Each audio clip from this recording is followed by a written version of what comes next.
Nicolas Sarkozy, François Fillon, Jérôme Cahuzac, Marine Le Pen, Éric Zemmour ou encore dernièrement Bernard Carsini, la liste est longue et les délits sont souvent très graves. Mais il y a un point commun entre tous ces responsables politiques français condamnés à de lourdes peines ou sont en attente de verdict. Non, ou n'auront pas à passer ne serait-ce qu'un jour d'incarcération, profitant de mesures exceptionnelles d'aménagement des peines de prison n'excédant pas les 2 ans ferme. La France version Retailleau semble s'accommoder avec la protection des délinquants en col blanc au point d'en faire une véritable arlésienne lorsqu'il s'agit d'affaires judiciaires impliquant des responsables politiques.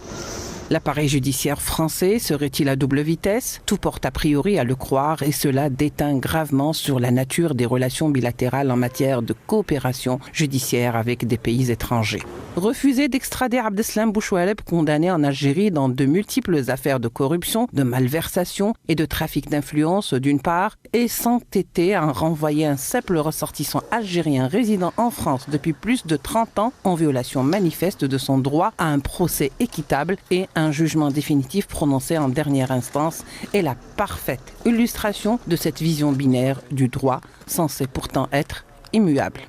L'instrumentalisation des affaires judiciaires à des fins politiques porte aujourd'hui gravement atteinte à la crédibilité des lois françaises et confond l'actuel exécutif français par son ADN, fait de contradictions vis-à-vis de l'Algérie, puisque la France a même refusé d'extrader des personnes dangereuses aux activités subversives, jugées et condamnées en Algérie pour terrorisme.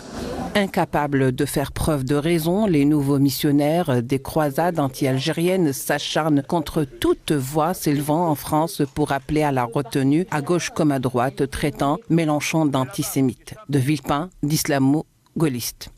Et c'est encore une fois la justice qui trahit les mauvaises intentions d'une partie de la France à l'égard de l'Algérie, car derrière la campagne insidieuse menée tambour battant par Retailleau et ses relais médiatiques et la course de petits chevaux de la droite est motivée par une autre affaire impliquant la leader de l'extrême droite française Marine Le Pen dans le dossier dit des assistants parlementaires européens où elle risque 5 ans de prison et une éventuelle inéligibilité pouvant la priver de la course à l'Élysée. Verdict qui sera prononcé le 31 mars prochain.